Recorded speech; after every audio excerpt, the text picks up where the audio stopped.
Divergent thinking is a thought process used to generate creative ideas by exploring many possible solutions. It typically occurs in a spontaneous, free-flowing, non-linear manner, such that many ideas are generated in an emergent cognitive fashion. Many possible solutions are explored in a short amount of time, and unexpected connections are drawn. Welcome to Minds in Formation.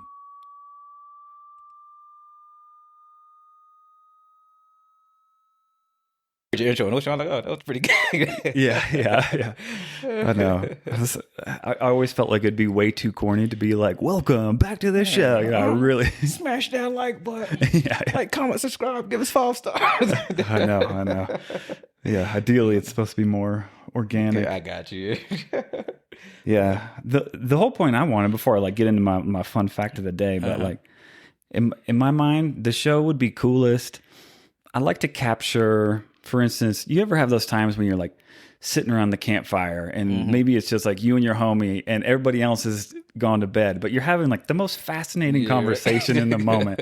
And maybe sometimes it's a little silly or weird or out there, but in the moment, you're just having a great time just talking. Yeah, for sure. Yeah. So we'll try to keep it as less gay as possible. Yeah, man. Ambiguously. It's all good. But we ain't up right now, are we? Yeah, it's running. Oh, cool. So, my disclaimer. Whatever I say right now is how I feel in the moment. I don't stand. I mean, we talk all the time. So, I don't stand on business on anything because I'm not hardline on a lot of things. So it's as I get information, my stance can change, right? Oh, big time. So I don't know how people that's hardline on anything, you don't, especially when you don't have full information, get the full information. I mean, you can have a starting stance on something, but once you get more information, you have to be flexible enough mentally to say, okay, maybe I was wrong, or maybe I can look at it from another point of view. And I think that's most people's problem is they can't look at it from another point of view, or, what they say, go in somebody else's moccasins to see how they're looking at it or whatever, and come to a mutual, understanding at least. Don't have to agree, but at least come to a mutual understanding on various topics, right? So. Absolutely. I mean, I totally agree too, because I'll tell you, there are very few things in my life in general where I'm this is 100% how I feel. This is a fact. You'll never sway me. It's outside of family, anything else, my opinions on anything are I could change from one. I'm a leaf in the wind, dude. Yeah, exactly. If the information changes, boom, my ideas are going to be different. Yeah. And I think that's the only way. I think that's the only proper way you could think too, though. You have to think multi-dimensionally because nothing, and I mean, that's been in the military, right? And military regulations and things of that nature. You come to realize that everything is not black and white. There is a little gray area in there where you have to take in all the facts, assumptions, and all the military jargons, things that comes along with that to make a decision, a conclusion, and things of that nature. I don't know if you ever been an investigating officer on something, right? So enlisted. Yeah, right. So if you're an IO, you got to get everybody's sworn statements. So when you look at a sworn statement, you kind of see how everybody looks at things from their point of view. So if we just when we talked to Jake, right? Jake had the property thing going on. Of course, I don't know, can we use names on here? I want to get it. So of course, the property soldier is going to have his point of view of how things happen. Obviously, the person who's responsible, which is Jake for the property, is going to have his stance or whatnot. Higher command is going to have their stance on what you should have did and everything. And that investigating officer got to take all those sworn statements, read them, interview people, and get everybody to see what was more than likely to happen, and then recommend judgment to a higher authority. Hey, okay, they lost. They administratively lost something. It's not physically lost. No harm, no foul. Hey, don't charge them or charge them, whatever. If their responsibility, they didn't do the right things, charge them. But in the original statement, you got to look at everything from everybody's different angles because that story is so different. And I think that's why a lot of people like Quentin Tarantino movies, right? Because you kind of get to see, what's the one with Mr. Black and what was that movie? Reservoir Dogs, right? Yeah. So Reservoir Dogs, you kind of got to see it from all the colors of different people's perspective, how they saw the heist going and everything like that. So and everyone is completely different. Exactly. And I wonder how many times, to your point with investigating, and it would be the same, in the civilian world for criminal or whatever, but you're just making your best judgment, whether you're the DA or the investigating officer or whatever. And how many times have we seen it go wrong? Because you can be presented with everything, Yep. and you still might fuck it up. Exactly. I mean, we kind of saw some of that with the Diddy. What's that? Hot take. I know, right? With the Diddy trial, right? So everybody, that's a war between defense and prosecution, right? So you're already convicted in the court of public opinion. Yeah. So all I really have to do right now is kind of keep that train going, right? Keep that train going. You're an evil man. You did these things or whatever. Who cares about all the good stuff that you might have did in your career? You did this thing, and that's why I was surprised when the Cassie video came out, and I'm like, y'all had this the whole time. I know. Y'all had this the whole time. Y'all could have got him. Y'all could have got him right there. He's dragging somebody down the hallway. He's kicking them in the head. Yeah. Y'all could have had him done. Last time I looked, that was a crime. Yeah. That's like pretty significant assault. Y'all could have had him out of there. But then that's when the dicey stuff comes in. You kind of get some payola going on there, and all right, we speak nothing of this. Now all of a sudden, you could kind of trump those rights or those NDAs and things of that nature, because now you're in you got a RICO going on, and all that stuff comes to head. So I'm like, if you really wanted him, you could have got it. Yeah, but now the court of public opinion has gotten on board now. And but now you split. Now you split the thing. Like, okay, did some prostitution.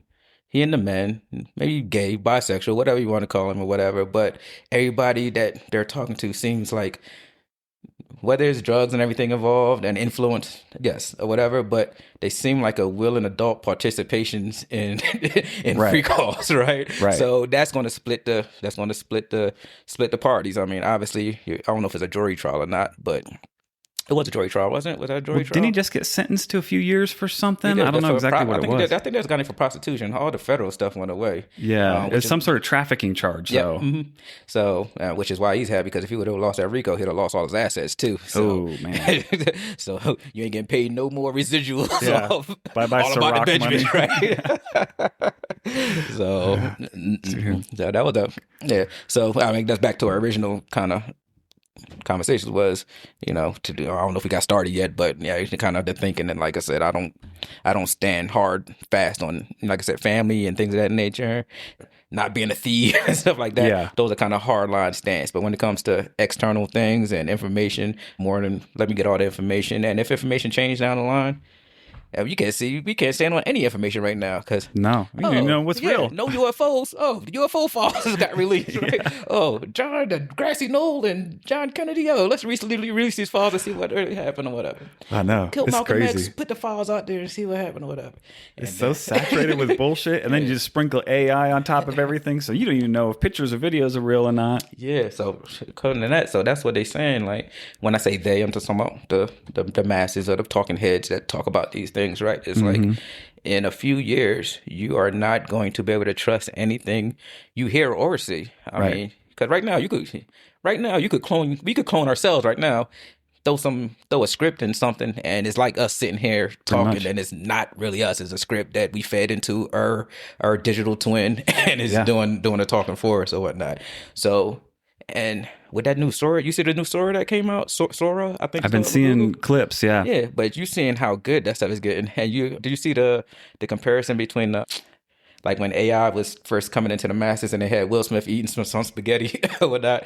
I haven't seen that specifically, but I can imagine. Yeah, so it kind of shows Will Smith eating spaghetti. So this maybe... But it's all fucked up and glitchy. Yeah, it's all looking like one of them artists renditions of things. But then they did it again with Sora 2 that just came out, and now it actually looks like him. You can still tell it's AI, but it's like, it's like him just slopping down on spaghetti, and it's like, oh shit, that's how far we've come, and that's a few years. What's that, like 2 years? Yeah, we're already on GPT-5. I think Sora is up to 2 right now or whatnot. So that's imagine. And that's what we got. So you always got to ask yourself, what does the public have access to versus to what the people with the mainframes? Yeah, the working copy or whatever is way stronger. Yeah, because you got to realize our compute power, is going to be, if you got a Apple, you buy highest, probably a Apple Studio, or that's a decked out MacBook Pro or something, a MacBook or something like that. But you got to realize people who got compute power, what they able to do mathematically and video rendering and things of that nature. So, and if I'm saying years, I'm hoping it's years, to give us some time to kind of figure things out on the personal front, but you're not gonna be able to trust anything you see. You see. No, it's crazy. And yeah, like you're saying, it's a mad dash for compute. I was kind of talking about that the other day. Compute and power. That's the only thing that matters right now. These companies are so powerful. They have so much money, and that's the only thing they care about. More compute and ways to power it. Yep. They're all going to have their own little like nuclear reactor in a box basically outside the fucking data center, and there's going to be all over the place, and it's still not going to be enough. They're still going to be hungry for more and more. So you seen that's brought like Chernobyl? Was Chernobyl they brought? Somebody just brought like 3 Mile Island. I think they're popping that shit back online allegedly. So they're trying to go to a nuclear power option or whatnot. So because you power, compute. Then you got the cooling, and then what the so hot take right here is now you're gonna have to go into the protection of those things, right? Now, and I don't know how when we say cloud, we talk about server farms, right? So I don't know how they kind of protect them now, but hey, we both been security plus, right? So you got your, hey, it's gonna be more than us electrical fences, bollards, and things of that nature, especially when the military industrial complex is becoming so privatized right now. What's stopping a Microsoft or a Google? Hey, I need some of some of them anti-guns to prop up behind, protect. Give me a moat. You probably need it. You're gonna need it. You're at a minimum. You're probably going to need drone defense because that would be too easy. A bad actor. I mean, we're seeing what's happening in Ukraine. Somebody could spend $100, $200, make some shitty little bomb and drop it right on the middle of your data center. So you're going to need, drone defense, maybe even bit higher levels of defense, probably dudes armed to the teeth, like next gen camera, motion tracking, like everything. Yeah, the days of your security guard sitting out front is just, as a deterrent. He's out there smoking a cigarette, looking at a Playboy or something, barely paying attention. Let me walk around here real quick with a flashlight. Nah, those days are over. And with the Andurils and, and all these other companies that's making, pretty high speed. If you ever get a chance, look at like a YouTube Anduril video or something like that. Look at the, come on, we talking about Iron Domes for United States. So you don't think that stuff is here already? And if we're going to put and like I said, it's going to be necessary, right? If we're going to put, because that is the new money, right? Yeah. If we're putting 100%. All our data in, it's not centralized. They're going to have backups and things of that nature. But at the same time, we're putting all our data in these farms. You got to protect it somehow. And Barney Fife is not going to be able to protect, that level of information. No. So. Yeah, I mean, every data center is going to have a team of Navy SEALs type dudes out there with cutting edge technology. It's wild times. And I just trip out so much on where we're going. But good segue. I think that'll bring us back to, I'm going to bring up this fun fact of the day. And maybe we'll think about like how this shit all started in a way.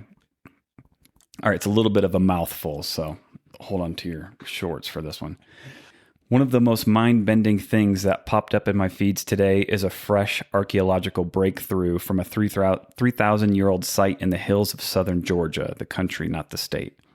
Researchers at Cranfield University re-examined artifacts from Kvevmo Bolnici, a spot first dug up in the 1960s, and flipped the script on how the Iron Age might have kicked off. What they found: this wasn't an early iron smelting workshop as previously assumed. Instead, it was a copper operation where ancient artisans stockpiled hematite, an iron oxide, and used it intentionally as a flux to purify copper ore and boost yields. No iron metal was being produced on purpose. The furnaces were all about Bronze Age copper tech. But here's the kicker. The real dawn of iron working likely sparked accidentally from this tinkering. By cranking up the heat with iron-rich minerals to tweak copper output, they unwittingly unlocked insights into smelting iron itself, paving the way for one of humanity's game-changing tech leaps around 12,000 BCE. What makes it stand out? It shatters the myth of the Iron Age as some dramatic eureka invention or isolated genius moment like a caveman suddenly going, aha, swords. Instead, it paints innovation as gritty, incremental trial and error. Everyday metalworkers messing around to fix a production snag, only to stumble into a revolution that reshaped tools, weapons, and societies across Eurasia. Why does that hook me? In a world obsessed with planned disruptions, looking at you, Silicon Valley, this reminds us that history's biggest shifts often bubble up from quiet accidents in the workshop. It's a humble nudge. Progress isn't always engineered. Sometimes it's just a byproduct of showing up and experimenting. If you're into ancient tech or the chaos of human ingenuity, that's one rabbit hole worth diving into. But why I said that was a interesting segue is I personally trip out often about the evolution of the human culture and human beings and the species and just how we operate. And with that story, thinking that there's like a copper smelting furnace and they're just kicking out this byproduct that they really don't even give a shit about. And, maybe they use it for these things. And slowly over how many years, like 100, 200, I don't know how many years it took to stumble from the Bronze Age into the Iron Age, which like revolutionized anything. Anyone with access to those products would have immediately been so much more powerful than their enemies that didn't have them. But again, it took hundreds of years. And now we're in this age where in one generation, you're having 1,000 times different, like hyper speeds movements in technologies. Everything used to be so slow. Generations upon generations looked exactly like the ones before them, and after them, it was all the same shit. And now, 1 or 2 generations ago, the world would be almost completely unrecognizable today. Yeah, so I was listening to what you was reading. So, I say kind of the happy accidents, right? But everything comes down to some type of alchemy type situations, right? Or whatever. Fast forward right now is what we have the benefits of. It's not one guy or maybe a small team trying to figure something out. Now I can run models through AI and different mathematical equations, and we got people mapping the human genome, right? So, but if we just go back to materials and alchemy, all these things are. Do your kids? Let me go a little more Barney level. Your kids ever play Minecraft? Or have you ever played Minecraft? Yeah. So that's the whole game, right?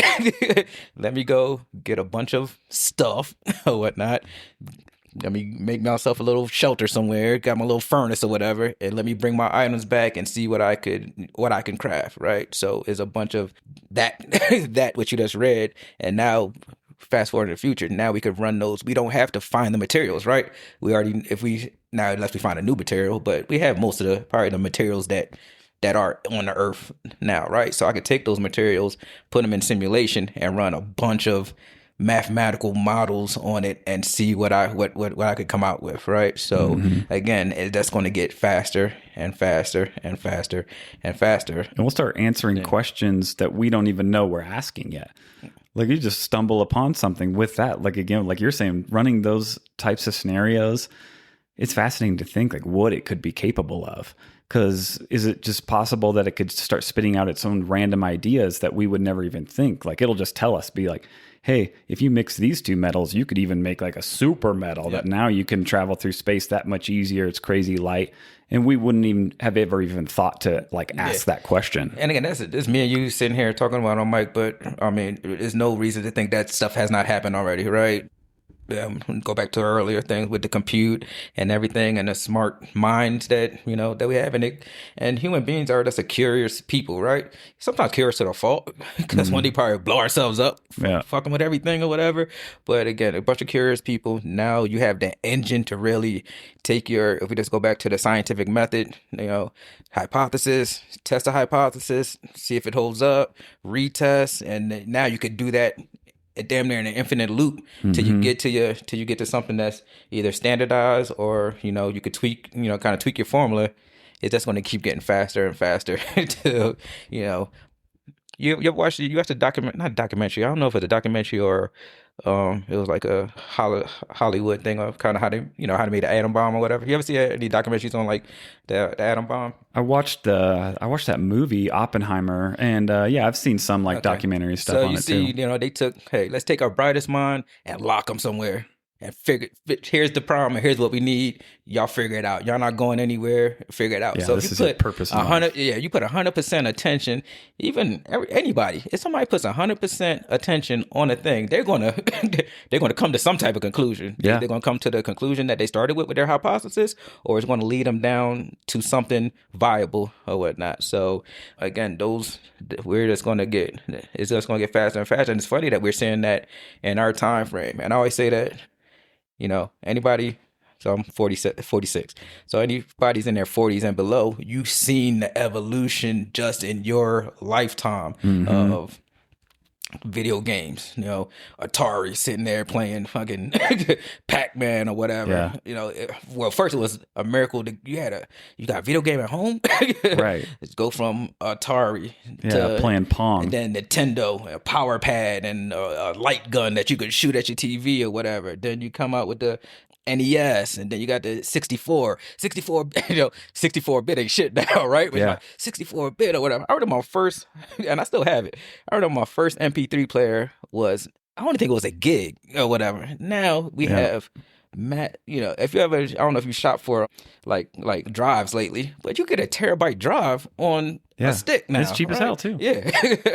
Right. So, and all your devices are now in one. Like you used to carry this backpack of shit around. You might have a CD player and a camera and an iPod and a crappy old cell phone, maybe even a GPS if you're traveling or something. You got like 18 different fucking things. No, not today. But it's a beautiful thing to see that in our time frame.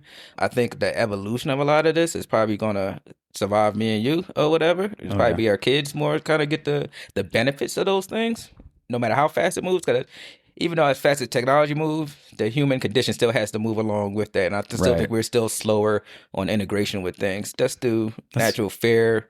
That's why I think our generation, it's almost a little bit of a superpower in a way, or at least the way that I look at it, because of what you're talking about, kind of living through all this change at the same time, and also growing up like pre-internet where nobody really gave a shit about technology per se. Exactly. You'd have a radio or a Walkman and like you'd watch TV with your family or talk on the phone like at home. And like technology didn't really matter that much. It didn't dictate your life all that much. No, we are literally 40... Anybody in their 40s, 50s, we're the modern day cavemen, right? Yeah. We're like, oh shit, like house phones is not a thing now, right? If you don't want it to be a thing or whatnot. So we've seen the evolution, as we're talking about, so every generation is going to have, so now we can kind of look like, oh shit, every generation has an evolution. So we saw the technology evolution of, I remember my first computer was a gateway computer. You couldn't go buy it. You had to go order it.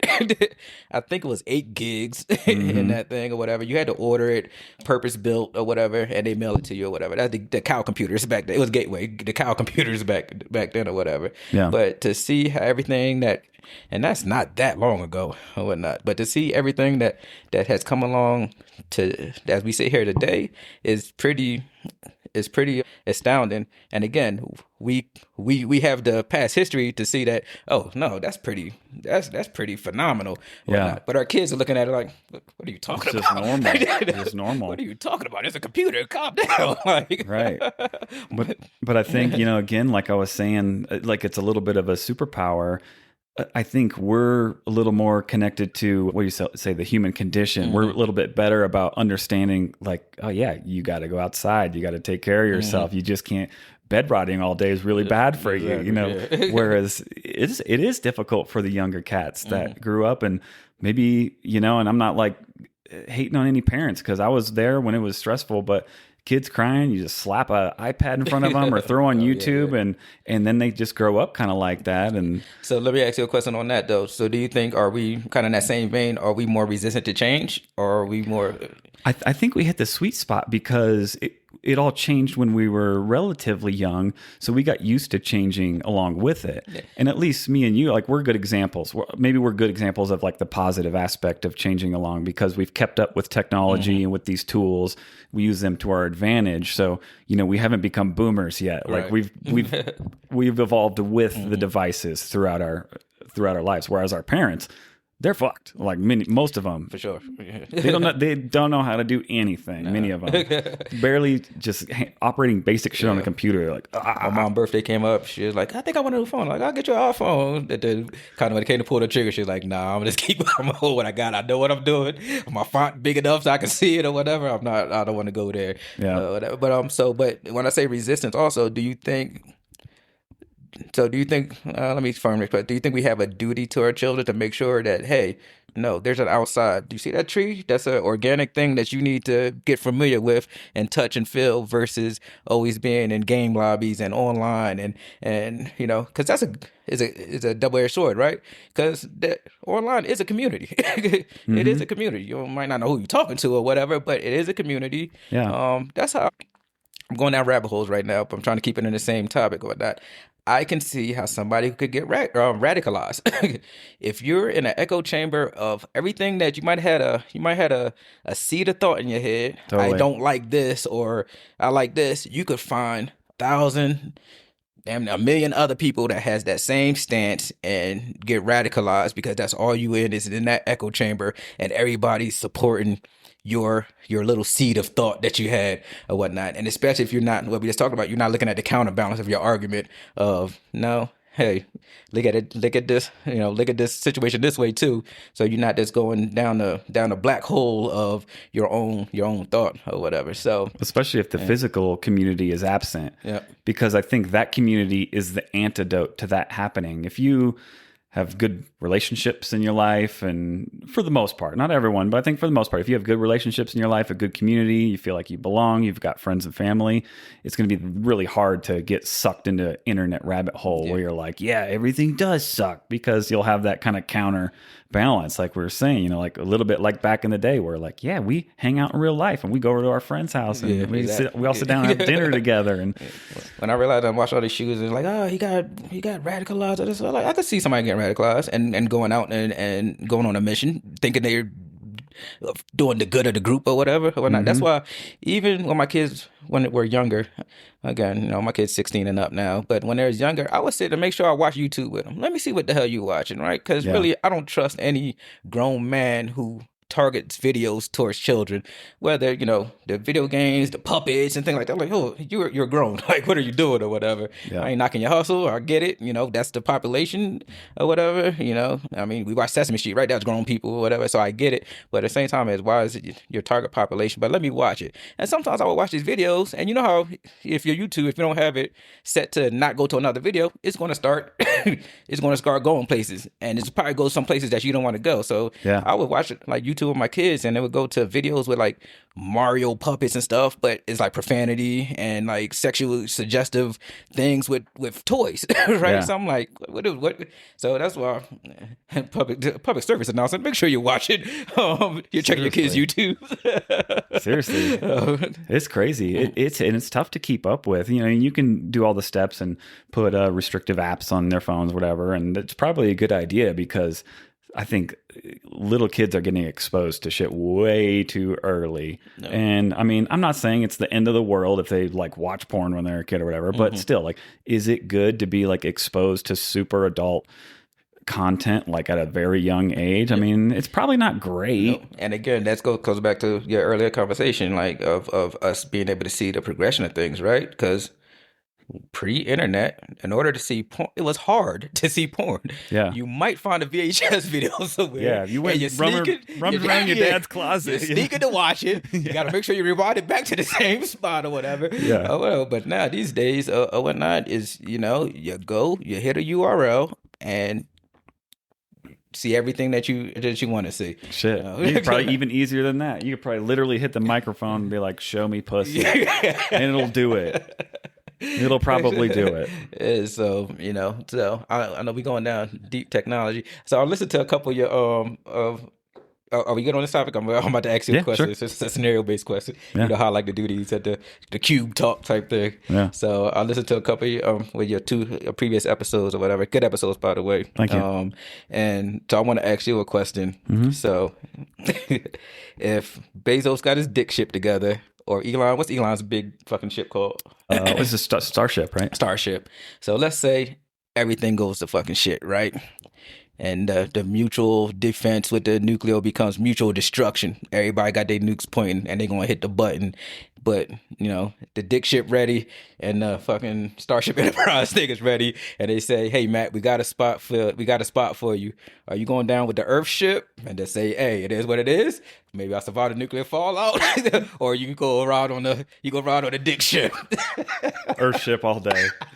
Earthship all day. I mean, if it was further along where there was more shit going on, but it's like, where are they going to go? You going to go just hang out in orbit? You just going to chill on that bad boy? Like, do you have anywhere to go?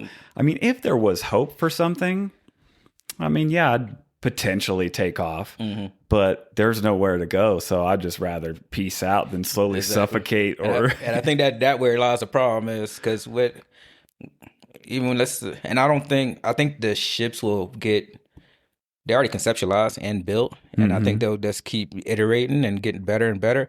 But I don't think taking people out to places is not going to happen in our lifetime or whatnot. But I think if that was to happen, yeah, I'm on the same with you. I'm going down with the Earth, whatever. Yeah. Hopefully we've been trained for this already through zombie movies, and Walking Dead and things like that. All right, get your guns up, I think a lot of guys have like just a little bit of an apocalypse fantasy too. Apocalypse porn and shit. How would I do if, it's zombies, meteors, whatever, nuclear holocaust, and you're scraping by, picking up the remnants, and there's marauders everywhere. You got to try to protect this. You found this blind girl, and you're like trying to protect her for some reason. Oh shit, the Prius. Well, I got a fucking Prius right now. You gotta go. But I think that's the fatal flaw that's going to happen if you could, because you'll end up going space mad. Like, we already can't.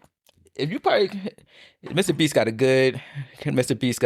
good video, and then what he did was put a bunch of people in a container. It was a container. They gave them stuff every day, but they never turned the lights off. So they never turned the lights off, and then like they would every couple of days they'll bring something in and say, hey, give up some of your money and you could have a Snickers bar. And people was doing it. Totally. Hey, you want a TV? Give up some of your money. You could have a TV or whatever. So again, I think it's not going to be, we're not at the point of like a deep space. I don't know if you're a Star Trek guy, but a Deep Space Nine or a Challenger where we could go to holodecks and things not that nature. Even close. No, you're going to be on a ship, like a C-130 sitting there all day looking like, it'd be horrible. What are we going to do? Hell absolutely no. horrible. Event Horizon on that moment. You're like, big time.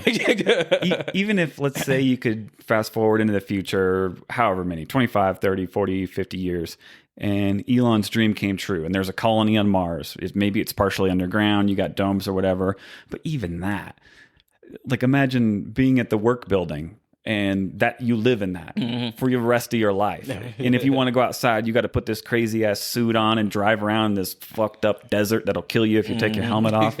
Hell no, dude. I'd rather just say peace out, Yes, I was listening to your other episodes and talking about, kind of life, other places and things of that nature. But I was like, I always think about, I think I'm at the point in life and age that I know some things are not going to happen in my lifetime, and I gotta kind of go. I gotta be accepting of that. Hopefully, even when we talk about technology advances, right? It's like, man, I'm not gonna. I probably won't see. I know they got a Neuralink, but I probably ain't gonna see the full-fledged 10th iteration of a Neuralink where anybody could get it. Right? It's probably not going to happen in our lifetime, but it's just. Like I said, it all comes back. I know we harping on technology, but everything is starting to lead towards technology. And I think technology is going to be, it's been our greatest asset, but it's kind of, I want to sound morbid here, it could be our greatest downfall also. It could be. So let me ask you for a prediction here then. All right, so let's just assume we're just going to keep trucking along. Automation is just getting more and more powerful. ChatGPT and all this stuff starts to become realized. ChatGPT gets so strong, it is just killing white collar jobs left and right. They're dropping. You're any type of accountant, whatever. If your job is to be on a computer fucking around with Outlook or Microsoft products, you're gone, dude. Like anything, coding, anything, like it's all automated. Not to mention, like, the factories are now automated as well with robotics. So you don't really need anything in industrial work or manufacturing or anything like that. The last thing holding out would be like, I don't know, manual labor, little odds and ends, but the job market is destroyed. The security guard. yeah, pretty much. We're all security guards for the robots. We're all just security guards against the other security guards. Yeah, what do you think that looks like? Let's just say it's 15 years from now or whatever, and this is happening Are we on UBI? Is the government doing a good job? Or are people fucking collapsing because they have no purpose? Like, what do you think life looks like? And I think Hollywood is trying to show us those things now, or whatever, to try to get us mentally ready for those, or whatever. We have these conversations before at the job, so definitely universal basic income, social welfare, whatever you want to call it. Because for that part, you gotta have. If I'm making all this shit, who's gonna buy it? Who's gonna, who's gonna? Yeah. So I need that money that's gonna be a circle jerk, right? Right. I'm gonna build this stuff. I'll bring my margins down because I got something that could work 24/7, not get tired or whatever. But I don't have anybody to buy the output. So I gotta have some universal basic income so I could just get the profits. The profits coming from the people, right? Get the profits. That's gonna be a big circle jerk of fucking funds, right? The same way that's kind of going on right now in the economy right now, Sure. or whatnot. So you got a universal basic income. I did see some on the positive side of that conversation was maybe folks can get back to, again, now I got my time back though, right? Right. So maybe we get back to more of the holistic things, the acting and the theater, and things being of that creative nature, things that and- that a blood and bone thing and the creative mind has to do, right? Because we're still, I mean, you could go AI actors all you want. Are you still going to be able to get that emotion and that and that tactile feel of the theater and somebody and set changes and somebody singing and stuff like that? So Yeah. that's it. That's what separates us from the animals, right? That we have song, we have Right. music, and you can AI music all day, but you still got that disconnect of you don't have that person there. So UBI for sure. Again, you might get some of your time back, so there might be some benefits in that. I don't think most people want to work anyway. You're working for money. It's like, 95%. yeah, exactly. You maybe 5% that, hey, if you do what you love, you Yeah. get to You never work a day in your life. Like Yeah. no, 95% of people are not doing what they love. When I see the person at Dollar General checking out my stuff or whatever, they didn't say when they was a youth and doing their little, hey kids, today write down your occupations. I guarantee if you look at the 5 things they put down, it wasn't a clerk at fucking Yeah. dollar store, right? That wasn't on their vision board. Exactly. So it's like most people are not working. They're working to keep a roof over their head. Hopefully you might got some benefits with insurance and things of that nature or whatever, but the majority of people are not doing what they love. So Totally. maybe if I free up that BS, now you might do some stuff that you love, because now you don't have the fear of losing your what I came in here talking about. Hey, no, you got a shelter, like what you talking about or whatnot. Now I know my shelter is covered. Hopefully your health insurance or something is covered like that. So food, clothing, shelter, right? And sometimes you could do without clothing because we got too many clothes as it is already. So food, shelter, and then if I don't need transportation because I don't got to go to work every day, okay, it's food and shelter. If I have those 2 basic needs, now I can start exploring my dreams or my entrepreneurial endeavors or whatnot, because the things that I need to keep fear out of my household and out of my mind are taken care of, because the robots are taking care of fucking putting Amazon fucking thing in a package and getting it out to me, right? So, I watch the news every day, so I'm just trying to see that's where everything is going, and we're going to get to a drone is going to come right there. You're going to order something from Amazon, and we got the Amazon, we got the fulfillment center right there. Yeah, they're going to pick it up from there, fly it right over here, drop it right on your front door there, and go from there. So. But the one problem is I think a lot of people are can kind of rock to sleep, man. It's just gonna be, and that landscape is changing so fast. They're gonna be like, where'd my job go? We already see it going on right now. Hey, government shutdown. Guess what? We're gonna fire some of you too with that. You're not coming back. Oh, and we're not gonna pay you. We're not gonna pay you or whatever. So people gotta be able to get their mind right and get ready to pivot whenever is that time to pivot. 100%. I agree. We're going to need a lot of those programs. It's going to be required. It'll just have to happen. I think that'll become very obvious, whether it's some type of national profit sharing model because these tech companies become like so insanely wealthy, or UBI, or some sort of system that feeds into each other, something like that. I've definitely heard them talking about profit sharing because they're like, how can somebody own like all of the power in the world, like all of this computer, whatever. It's going to be insane. But anyways, however that looks, but it's going to take time. I think it's probably going to be real messy on the way there, or partially messy. There's going to be some hiccups, and you're going to have people just losing jobs, and there's not immediately going to be programs. Like, it's not going to be all stood up yet, because it probably won't be stood up until it's like a fucking crisis. I mean, there's a couple of states right now that's doing UBI or whatnot, so I would do some research on that. I think we've been tested already. That stimulus, no disrespect to anybody who lost anybody, COVID and anything like that. And we was, obviously we was at the same unit when that happened, whatnot. But we've been tested, and we know that if we talk, let's we're using synonyms here, right? UBI, stimulus, whatever. Call it whatever. It's something that you ain't working for, and they giving it to you or whatever. We know what's going to happen with the money. It's going to filter right back into the pockets of the companies in the top, right? So again, they're like, oh, that was just a little, let me take our notes on the human condition and how they do if we give them money or whatever. It's going to come right back to blow us it immediately for the most part. Yeah, so it's going to come right back to us. So then again, that goes back to my statement of it's just going to be a circle jerk of funds. Give it to them, they'll give it back to us. So never-ending toilet flush. That's all it is.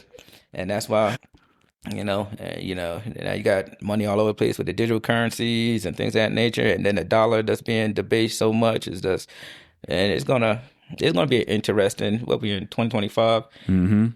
It's gonna be an interesting run to 2030. It is, and it's wild how quick it can go tank. I mean, what happened this last Friday? Just China is sending out letters to these different countries about making these deals, and Trump's like, oh, fuck no, we're talking about tariffs again. We're going to tariff the fuck out of you. And the market goes, crashes. Yeah, the funny thing, and so, obviously I've seen that happen, and I'm like, what's going on? Because of the tweet, right? 100% tariffs, whatever. But when you think about, a lot of people don't, even me, like when I had lunch the other day, I don't care about technology. I don't care how many minerals and things it takes to make that computer, right? And a lot of people don't, right? So when you say that, what the minerals called they bitching about? The rare earths. Yeah. Well, you talk about rare earths. I'm like, what the fuck is rare earths? Like, what are you talking about? Whatever. But the people don't know how their batteries are made, right? Right. They just know it's made or whatever. They don't know what alchemy. They don't know what products it takes to make that end thing or whatever. So yeah, and that most of it does go through China, and I think there's some arguments that, like, our own climate nonsense laws, like, we have access to some of those minerals in the States, but we've been bogged down. Yeah. Maybe we should open some of that shit up. There's like a huge lithium deposit out in the middle of fucking nowhere in Nevada. And you know what the middle of nowhere in Nevada looks like? A wasteland. So go get it. Who cares? Yeah. And it's like, and I was watching the news, and you would take that with a grain of salt too. These news cycles these days, but it's like a lot of those rare earths are used. You're using China rare earths to make your munitions. So it's like, like, what's really going on? So yeah, that's crazy. And again, I just think we're so economically intertwined now. Anyway, I don't think we're gonna. We gotta see how this play out or whatnot. But I'm sure it'll be fine. Like, he'll tweet in a couple of days after a few business days. Yeah. Oh, we had a great phone call. Yeah. We have a great understanding. Trade is going to be awesome. Yeah. So let me put my economic tinfoil hat on, and that you don't find that funny that shit keep happening or whatever.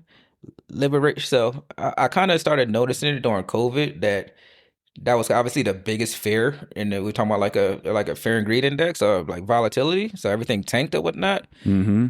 If you had money and you put all your money during COVID bottom, you can't tell the bottom, right? But if you had some money on the side and you put a big chunk of money, you probably 3x it till today. And we talking about 2020 to 2025.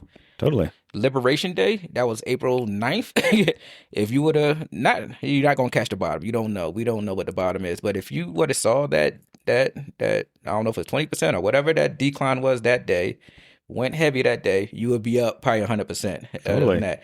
So now trading off Trump's tweets might actually be a pretty good strategy. Saying, but no, that's my conspiracy. Like, why you keep doing this? Like, do you call your buddies and be like, hey, I'm about to do it again. Yeah. Get ready. Yeah, they're all in the signal chat and they're like, entry point incoming. I'm about to do it again. We gonna end this year up. Trust me. Yeah. That's when I do these things. Make sure. I mean, but what I love about Trump though is that he's pretty transparent. He is almost to a fault. Hey, he'll tweet, "Hey, I'll put my money in the stock market right now." Wink, wink, or whatever. Like, so it's wild. He'll say exactly what's on his mind. I'll just be like, okay, interesting. All right. I was like, you right. He ain't sugarcoating anything. No, not at all. I will put my money in the stock market. He said that. I mean, everybody know when he said, "Hey, you're not going to do anything about the tax code because you benefit from it." After he did that, I was like, you know what? I got you. I got you. So I'd like to think he's like trying to do shit that makes sense, though. You know, I don't understand politics a whole lot, but I think he's trying to do shit that makes sense because whether you love him or hate him, he's a great businessman. Mm-hmm. And I think he's looking at it from that perspective. And we do get fucked over. Like, why are we taking care of the whole world constantly? And yeah, we've created our own bed in that way. But so let me ask you a question though. Can you look at everything as a business when there's families and emotions and people involved in the decisions that you're making? Because you can't. Yeah. and that's where he sometimes fails, is like coming off as like a dickhead and stuff. Yeah, because we know business, I mean, business have one goal, to bring back shareholder value, right? Yeah. So by any means necessary, but those any means involved. That's why when you could see somebody, a major blue chip company, say we're cutting jobs and the price goes up, right?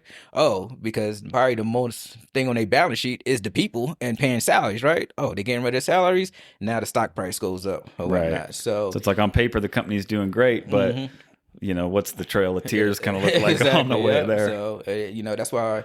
Yeah, we had this conversation and whatnot in reference to like Elon Musk and the Doge Department of government efficiency, and I don't want to kind of get too deep into that, but again, I don't think a lot of people in the government saw it as a bad idea. Executed a little raw, yeah. But again, you see the bloat. I mean, we all see the bloat. I think everyone knows about it, unless you just got your blinders on. You see the bloat, but again, you gotta realize that's how the government runs off a bloat. Like, you got to keep. We're talking about infrastructure. Obviously, you got infrastructure responsibility, whatnot. But you got a responsibility also to keep your. Even though we talk technology and we're technology man, your job still as a as a nation is still to keep your people somewhat equilibrium, so you don't have the overthrow of the government, whatever time frame you want to use, whatever government that is, right? Totally. So you can't be to let them eat cake, right? You gotta kind of. I feel like we do fail at that sometimes, and it's crazy, just like medical, right? I'm not necessarily saying socialized medicine is the answer, but it seems like whatever has happened between, call it the medical industrial complex, between all the medical businesses, pharmaceuticals, like insurance companies, whatever. Why does shit cost that much? Like, it is fucking stupid. It is insane. And then you go down to Mexico and you're like, oh, up there it costs you like $50,000 for this fucking garbage. Go down there and you pay $2,000, you're in and out the door, no questions asked, and you got the fucking same thing. Like, and that's just one example. Then you talk like food prices and like low wages, and I don't know. You can start tacking on that. For a lot of people, I think they do think like, dude, we're just getting fucked over all the time. And we are. So on the medical front, and I have no super working knowledge on this. I'm kind of in a kiddie pool on reference to how like medicines work. But again, you're talking about IP. I spend all this R&D to create a pill to do something or whatever. I hold that patent for a number of years. So that's what happened with Shkreli, right? Mm-hmm. Hey, I own this thing. I could charge whatever I want to or whatever. They finally got him for something, right? But was that like the AIDS medication or something like that? Right. Where he was like 10xing the price or something crazy? Right. Yeah. So the way that it's set up is if I have the IP and I have the formula, so to speak, I can control that for a number of years. I forgot how many number of years it is. And then I'm in America, right? And then when I get to a certain point, then other companies can start making generics off of that formula or whatnot. So again, if this is the only microphone in existence and you need it to do your podcast, I could charge you whatever I want for it, right? Pay me. Now hey everybody, y'all got the technology to make another microphone, make enough microphones. I milked the cow already. Now you could go ahead and do that. So so we're kind of our own enemies in that. Now, I don't know as far as The ugly R&D. side of capitalism in a way, I don't know how guess. much it costs to make a formulation of a medicine and anything like that. And I'm pretty sure, yes, if you put all this money, you want to recoup your money. But yeah, but again, when we just talk about the big business, is you're talking about lives here, right? There's people depending on those medicines for quality of life or for life or whatever. So how do you kind of measure profits and recouping versus you made this thing? And I'm assuming the scientists and the chemist folks that was working on this thing was like, I would hope that I want to come up with this compound to help society or whatnot. But then you get the black ball of fucking charging $10,000 for a fucking pill, right? So yeah, and it just goes back to, like taking good care of your citizens.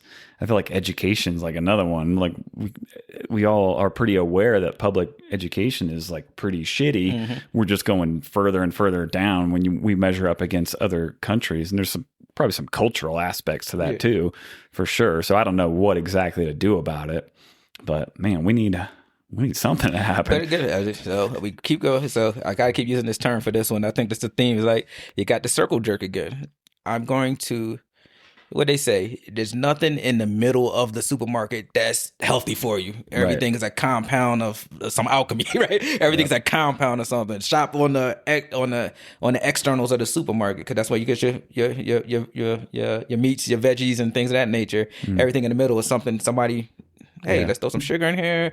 Throw some it's just sugar and processed some wheat. molasses in this thing, so we're to go from there or whatever. But that's there lies the rub, and there lies the circle too. I'm going to feed you all this crap, and it's going to be a slow drip.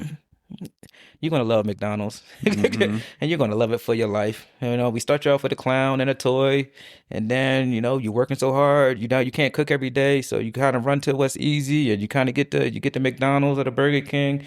No disrespect to McDonald's or Burger King. That comes in handy. You get the McDonald's or Burger King, and and that becomes kind of a norm in your life, and you have your kids and you kind of get them ingrained in that or whatever. And then you get where your metabolism starts slowing down. Things that you've been eating for all those years, kind of your arteries start getting clogged, and you start slowing down or whatever, and that gives more of those toxins more time to spend in your fucking body or whatever. And now come to us. We got the pill for you. Got the glucophage and and all. We got what you need or whatever. Right. So it's just a circle. Is a full circle of, hey, profits on the fast food front. And then we're going to charge you for the insurance front. And then you're going to come around and you're going to charge you for the pills. We'll subsidize the pills with the insurance and whatever. You pay your copay or whatnot. And it's just round and round. And again, we're all just a bunch of cows, and we're just getting milked for cash. That's it. We're the product. Everything in today. We are the product. Yeah. Our data is currency. Our data is currency, and everybody is trying to sell us something. Sell us on something, or to direct sell us something. That's why I was happy as hell when the iPhone finally got that, you download an app and whatever it asks. Hey, ask app not to track. And you would think that was benefit, but they found ways around that. So now you're still getting targeted ads for everything. So sure, you probably got to really get into fucking weeds to turn that shit off all the way. Yeah, you can't turn that shit off. If you look at something, with the cookies gonna find you. Although I will say, every once in a while, I've had targeted ads come in handy. Yeah, you're like, oh, there. I'll be like, that's exactly what I wanted. I'll buy that shit immediately. Maybe that, you can look at it on that side of the coin, right? Maybe targeted ads is a good thing. Stop sending me all the bullshit. Yeah. And send me what I need or whatnot, right? So, you got Yeah, it'll keep going that way too, After a while, your AI companion, it'll be able to kind of gauge your mood or whatever. Right. And be like, hey. I made you a reservation to go get a massage. Exactly. You seem stressed. And you're like, oh, shit. All right. Remember you was looking at that Amazon having a sale right now. Go ahead. Want me to hit a button for you? Yeah. So we got to get into that too. So I think that's where technology is going. We are going to have an AI assistant. Oh, yeah. Whether that be a device, whether that be a full up robotic thing or whatnot, we're all going to have an assistant, and we're going to look at that assistant. And I think this is what happened in our lifetime. We're going to look at that assistant and say, hey, I want to go to Mexico on vacation, all inclusive on X day to X day or whatnot. Give it a little couple extra little flavors of what you like. Hey, no kids. What they call the ones? Yeah, like adult only. Yeah, adult only or whatnot. Oh, you're trying to swing. Is that yeah, right? Make sure they have pineapples in there. It's pineapples, right? Upside down pineapple. That's what it is. Make sure they have pineapples in the logo. So, but you're going to be able to say you're not going to get on your computer and let me go to Expedia.com and do all that bullshit. No, you're going to talk to your assistant and say this is what I need, and they're going to come back with some courses of actions. They're going to come back with some codes and say, hey, here's what I have for you. Hey, give me 2. They're going to have access to all your bank accounts and all your information, whatever, and they're going to book everything for you, and they're going to send you your boarding passes or whatnot, and you're going to go off from that. We're going to see that. We're going to see that in our lifetime. Yeah, that's right around the corner, because you can already do the first part, minus them doing the booking, but the planning, and it does a pretty damn good job. I've used it to build travel itineraries. And just like you said, I said, this is what I want to do. This is my priorities. I want to see some cool nature stuff. I want to see some like local history, make it efficient, make it make sense so I can go in like a cool loop. So whatever, plug all that in. And it spit out a product that I say was 99% complete. I might maybe tweaked 1 or 2 things. And I was like, damn, thanks. That's actually perfect. I'm going to do exactly what you said. Yeah, exactly. Yeah. So, and then, and now it's getting even... Because you use Grok, right? At least I use ChatGPT, right? So it didn't even at the end of the output that it asks you. It kind of gives you a little nudge. Hey, I could do this for you too. Yeah. You want to make this into a bullet point, or you want me to do a full like little itinerary for you? So it's like really, we talk about obviously we from a Google generation, right? Well, let's go back even further. We're from a MapQuest guy. Hey, I need to get A to Z. Print out the thing, Rod trying to follow MapQuest. Now you got, this technology, and where we're going is where I think we'll see that we have it now. Like, I got the Meta glasses and everything like that. We already have AI assistants, but it's going to get to the point where I don't have to pull out a phone. I don't got to get on a computer to do something. I'm going to ask it to do something, and I'm going to get an output that I could utilize. And I actually look forward to that though. Yeah. That's part of technology that I'm looking forward to. I'm here for it. One of the things I get scared of is, I guess, a little bit of the whole Matrix thing. Right now we have like the Oculus and stuff, and in the VR it's cool. But when it becomes so good, and this might take a little bit longer, or maybe like when people have a Neuralink and you can just kind of lay back and put yourself in any kind of crazy imaginative world that you could think of or whatever, how tempting would it be for many, many people to like kind of check out? So, because it already is. So confession, I'm a semi-heavy VR user. VR AR is AR is AR VR right now. So I've been through the 3 iterations of the Quest device or whatnot, and this latest one, and again, it's kind of the human condition. I don't think it's for everybody, especially it's some motion sickness involved in that and everything. Yeah, that happens to me a little bit. So, but if we're talking about a meeting. That I'm going to a cubicle to go on a Teams meeting, you could literally build an environment with a table that you ain't got to spend thousands of dollars on or whatever, with a table with your AI avatar and have a meeting. Right. You could do that right now or whatever. So that stuff is just going to get. And does it look like realistic? Like, does it look like you, or is it like kind of cartoony? So it's cartoony. Yeah. It's cartoony, right? And I think they're doing that deliberately, right? Okay. Because this thing right now, I mean, I've built an AI twin. You could do that right now. I forgot what the site called. Go there, you read a script or whatnot, and you have a version of you in AI. So you could do that right now. But the VR. So let's go VR AR. So VR right now. The immersion is still a little cartoony. Obviously on the consumer level. When I do workout programs on there.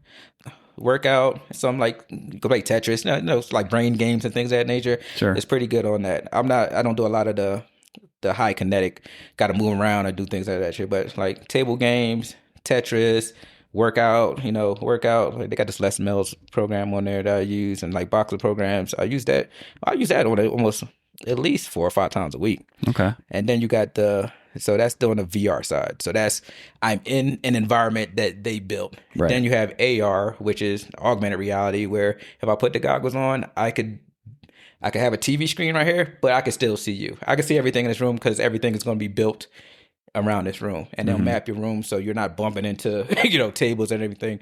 Well, I mean, you don't even map the room. You're going to be able to see the room, so you could get up and walk around and do everything and not take the goggles off. It was with the same goggles. With the same goggles, yeah. Okay.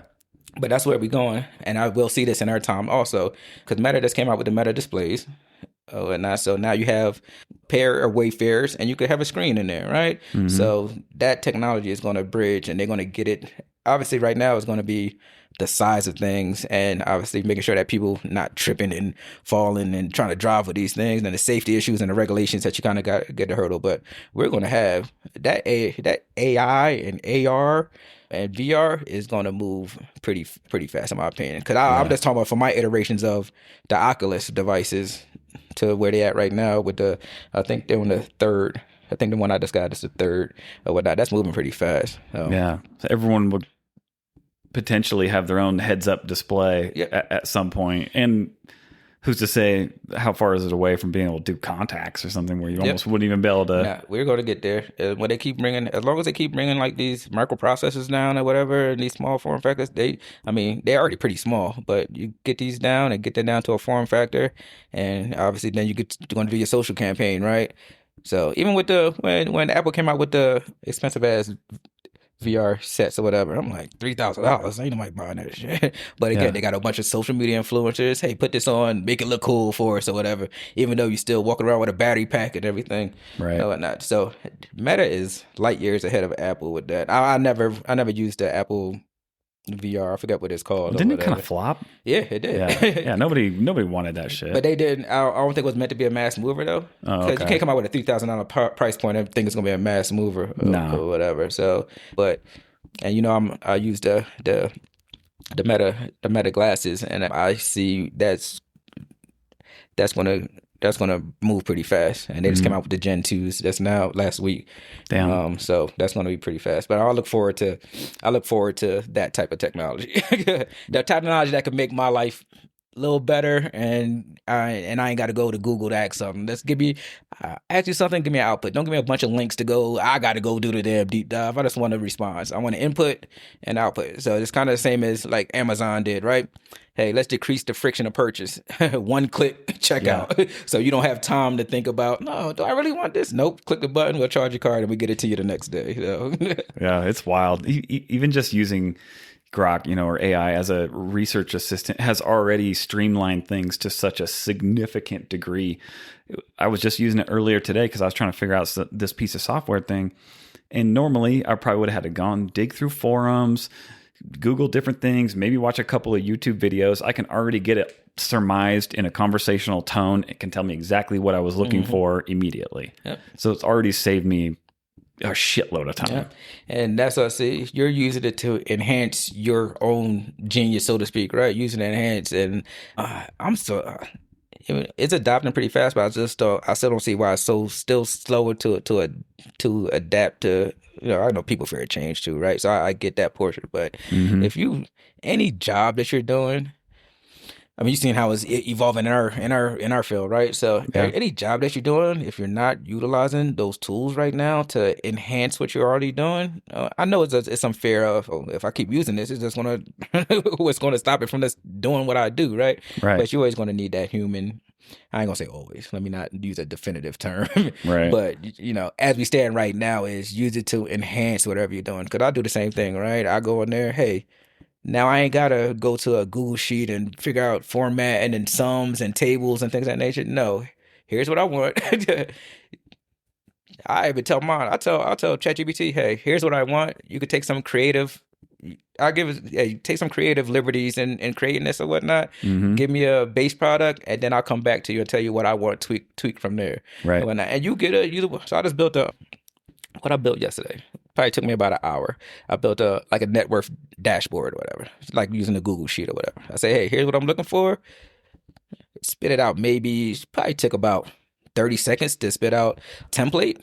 I throw it in Google Sheets, look at it, and now I used it to increase what I did because I didn't even have to go back to ChatGPT. I know enough of Excel or Excel language. It's Google Sheets, but it's still Excel language, right? I know enough Excel language to do whatever tweaks that I needed to do, and I made a full-fledged product without having to go through a YouTube rabbit hole, teach me how to do a subtraction. Yeah. How do I command this cell? Exactly. Yeah. It's really like the only thing people got to learn if they aren't using it already is there is a little bit of a small learning curve on just how to prompt. Yeah. Like that's a little bit like because at first your prompts are going to be stupid until you learn how to like do it properly. I think everybody should start stupid, right? Yeah. Hey, what's 5 times 5? To see if you actually get something back, right? Or whatever. Like asking something. I mean, that's when I started off. I was asking. I have one thread in my ChatGPT threads or whatnot that just says random questions, and I use it as Google. So I'm not sure how Gronk does, but if you do too many things in ChatGPT, you'll have a long list of just queries that you asked it. So when I know I'm just asking a one-off thing, I'll just go to my random questions query and ask it the question and just get the output from there. Now if I'm looking for something specific, like if I'm doing my newsletter, write my newsletter, and again, I don't want a robot language, right? I'm going to write it. I'm going to ask, hey, I'm going to give you this, keep the word count, make it more concise. Don't take out any it's conversational, so don't take out any of the puns or jokes or whatever like that, and it does it. Whatever. Now I have a clean product that I could cut and paste out of there and put into my product, right? But I'm not using it to say, hey, give me what happened in the market this week or whatnot. No, that's cheating. That's cheating or whatnot. But when we talk about a research driven, that's why I think all kids need to use it as research. Don't ask it to just write a paper. Don't just have it do it for you. Yeah, like that's just stupid. Like you're not getting anything out of that. Right. Know the material, even if you don't know 100% of the material, but that's what it's going to help you with. Now help me. Hey, here's what I know. Tell me what I need to kind of focus on in reference to have a better understanding of X topic. So. ChatGPT is just not an advertisement for ChatGPT or OpenAI. But the large language model and those things are definitely, as we stand right now, I see it as a benefit to society. And, I do too. I think the whole thing is a benefit. You know, it's easy to kind of get caught up in thinking about the Matrix or Terminator 2 or whatever and think about all the bad things that could possibly happen. But I'm pretty optimistic in life in general. And thus far, all these things have made my life easier. Because kind of going back to what we originally were talking about, pre-internet and, you know, you just came home when the streetlights came on to now. My life, and I would say my power, like the things that I'm capable of, has only gotten bigger and stronger and more reliable. I mean, I couldn't do any of this shit back in the day. I couldn't just hop on my phone and trade in the New York Stock Exchange. I couldn't just record a video and send it to my friend on the other side of the world. So from my perspective, it's badass. The funny thing is, you bring up like the Matrix. So I went back and let me go back today. That's one of my favorite movies. So let me go back today and see. It's kind of like even with music, like you kind of listen to music and you get older, your vocabulary get a little better. Like, oh, that's what they're talking about, especially like rap lyrics. You're like, oh, I get that scheme now. I finally get it. Right, because I have more data in my brain for that, right? So, but I go back and watch the Matrix, and I was like, oh shit, they was planning this the whole time. Come on. Agent Smith, like or whatever. It's already agents in the which come and how we kind of live our lives or whatnot. So that Matrix thing was already kind of showing us, not to sound super fucking conspiracy theory and tinfoil hat, but if you go back and look at it, like, damn, that's where we're going. That's where we're going. And, you know, right now, you're agents in, like, ChatGPT. So ChatGPT has agent mode. Like, you could get it to do stuff or whatever. So, and I going down the sci-fi rabbit hole. Me and my kids went to go see Tron yesterday. Mind you, I haven't seen Tron since the original Tron in the 80s or whatever. So I'm not a big Tron. I'll never be a big Tron fan. Was it any good? It was good. It was actually good. If you're into sci-fi. Yeah. I think sci-fi, you need to have a little backstory to fully enjoy the movie, you got to have a little backstory of Tron also. Okay. But it was literally them taking I'm gonna explain this all fucked up, but like the bits in a server, like the data in a server, and manifesting it in the real world. So what they was trying to do was they built a security software inside their servers, and they could manifest it external world. But the problem the ultimate multiplexer. Exactly. So yeah, exactly. So they had lasers and they'll build it in the real world, but the problem is it can it can't hold up more than 29 minutes. So at the 29-minute mark, it just turns back into bits, and they end up reconstituting back into the server or whatnot. And the whole thing is trying to figure out how to keep. So you kind of had the dichotomy of things. So one company, and it's, like I said, Hollywood always trying to teach us something, right? Yeah. So one company was trying to use that technology to build like sustainable like trees and like fruit trees and reusable energy or whatever. And one was trying to get into the military industrial complex. Like, hey, I'm gonna build you a badass tank, and I'm gonna build you a soldier to work that tank also. He doesn't need to eat. He doesn't need to do anything, and he's fully expendable. He heard fully expendable, got pissed off, and that's kind of how it went on. Like, oh, expendable, right? Oh shit. Yeah, he started feeling this shit, right? Yeah. Johnny Five out this bitch, right? Yeah. So yeah, they said, oh, so you want to make Pinocchio a real boy or whatever, right? So that's kind of the tag in there. But it was what interests me, because like I said, I had no interest in going to see this movie. My kids wanted to go see it. They don't know shit about Tron. I think they did watch Tron Legacy, the last one or whatnot, but. So in there, and again, military industrial complex on the bad side of technology, and what we can use it just to kill ourselves, and then the good side of technology to use it to, fuel and food and that. And so it was a good conceptually, and where we are today in society, it's pretty good. So if you get a chance to see it, check it out. The other thing was everybody shitted on that War of the Worlds movie with Ice Cube, but you need to see that too, because that's a good look at where we at also now. Okay. I mean, they say like sci-fi is a great predictor of where we're going, and it's also a good reflection of society. So I guess fingers crossed we go down the same sustainable energy and fruit trees route. We'll kill ourselves. We'll scorch the sun, as they say. I know. I'm sure we will eventually. They turn us into batteries, like they say. Hey, we already data. We already the data currency. Why not turn? We already energy, mostly energy, right? Electrons and everything. So why not turn us into energy too? Yeah. The robots. We're the robots. The robots' batteries. Well, hopefully it holds together at least for the rest of our life. Yeah, I think we're good. But, you're like, hey, sorry, kids. Like, good luck. I'll be thinking about you from the other side. When they start that cyborg program, you might want to make sure you get into it. Be one with the technology. Be an early adopter. All right, bro. Well, I guess here's to hoping for the best, right? Yeah, for sure. All right, man. Well, I appreciate you coming by. Yeah, for sure. It's fun. Hell yeah. I talk hella fast, so if I talk too fast, you listen too slow. Yeah, I know. Right? Catch up. Thanks for listening, everyone. Please make sure to like, comment, and subscribe. It really helps the show out. See you next time.